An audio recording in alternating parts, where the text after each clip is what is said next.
नमस्कार, मैं डॉक्टर विवेक Mishra, city hospital Gorakhpur में गैस्ट्रोएंटरोलॉजिस्ट हूँ। आज हम बात करेंगे इंडोस्कोपिक अल्ट्रासोनोग्राफी के बारे में, यानी कि EUS, इसको शॉर्ट फॉर्म में कहते हैं EUS, इंडोस्कोपिक अल्ट्रासोनोग्राफी या इंडोसोनोग्राफी बोलते हैं। ये एक ऐसी प्रक्रिया है जिसमें हम इंडोस्कोपी के द्वारा,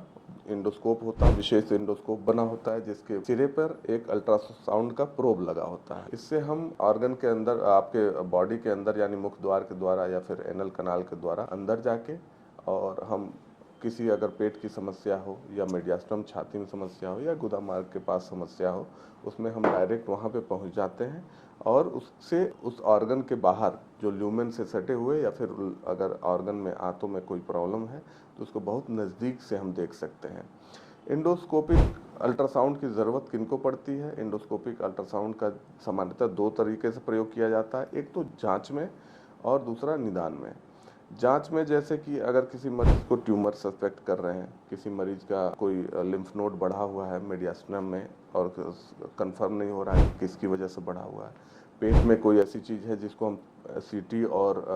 अल्ट्रासाउंड करने के बाद भी अगर क्लियर नहीं हो रहा है कि उसका प्रवृत्ति क्या है, या फिर वो ऐसी जगह लोकेटेड है जहाँ से सामान्यतः हम ऊपर से बायोप्सी नहीं ले सकते या एफएनएसी नहीं ले सकते, तो हम इंडोस्कोपिक अल्ट्रासाउंड का प्रयोग करते हैं। इसका यूज जो है विशेषतः पैंक्रियाज के कैंसर में, लिम्फोमा डिटेक्ट करने में, और भी गॉल ब्लैडर की बीमारियां डिटेक्ट करने में, और कोई ट्यूमर हो रहा हो कि जो कि आंत की सतह से उत्पन्न हो रहा, तो उसका नेचर क्या है, प्रवृत्ति क्या है, उसको देखने में प्रयोग करते हैं। हम लोग इसको लीवर जनित बीमारियों में भी यूज करते हैं। जैसे लीवर की बायोप्सी अगर करनी है और हमें लग रहा है कि हम यूएस भी साथ में, उसकी नसों में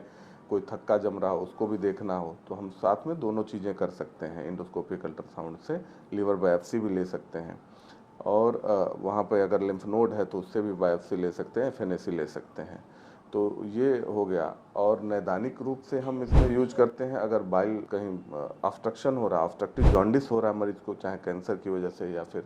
कभी कभी कोई स्ट्रक्चर बन गया जिसमें सामान्य ईआरसीपी विधि से नहीं हम जा पा रहे हैं, तो ऐसे केसेज में हम लोग इंडोस्कोपिक अल्ट्रासाउंड का प्रयोग करके और मरीज को बाइल डक्ट को ड्रेन कर सकते हैं, स्टमक से या डुडनम से ड्रेन कर सकते हैं। दूसरा, आजकल एक नया यूज है, हम इंडोस्कोपिक अल्ट्रासाउंड की मदद से पेट की, अगर स्टमक के आगे अगर रुकावट है और भोजन नहीं जा रहा है मरीज को, और अगर हमें लगता है कि ऑपरेशन में मरीज की मृत्यु दर ज़्यादा है, तो ऐसे केसेज में किया जा सकता है कि स्टमक से डायरेक्ट हम जेजुनम को जोड़ सकते हैं, यानी कि यूएस गाइडेड गैस्ट्रोजेजुनोस्टमी कर सकते हैं, जिससे मरीज के भोजन जो है स्टमक से सीधे जेजुनम में पहुंच जाता है। तो कुल मिलाकर यूएस एक बहुत ही एडवांस जांच है जिसको हम लोग विशेष कार्य के लिए यूज करते हैं, जैसे कि जिसमें हमें सीटी और एमआरआई से बहुत ज़्यादा अगर लगता है कि इससे हमें नहीं हेल्प मिल पा रही है, या फिर इसको ऐड उसमें हम कर सकते हैं जांच में या फिर उसके निदान में, तो इंडोस्कोपिक अल्ट्रासाउंड किया जाता है। यह जनरली मरीज को हल्की बेहोशी में ही किया जाता है, और उसके पहले हम लोग कुछ ज़रूरी जांचें कराते हैं कि मरीज़ के फिट है कि नहीं उस चीज़ के लिए। तो यूएस की मदद से काफ़ी सारी बीमारियां डिटेक्ट की जा सकती हैं और अर्ली डिटेक्ट की जा सकती हैं। हम मरीज़ को हम उससे अर्ली डिटेक्शन के बाद अगर उसकी सर्जरी होती है तो काफ़ी अच्छा राहत मिल जाता है, या फिर कुछ बीमारियां हैं जो कि बॉर्डर लाइन है, जो कि कंफर्म नहीं हो रही है कि लिम्फोमा है कि टीबी है, तो उसमें हम लोग को एफएनएसी मिल जाती है, तो उससे भी काफ़ी क्लियर कर लेते हैं। तो यूएस एक बहुत ही हेल्पफुल प्रक्रिया है।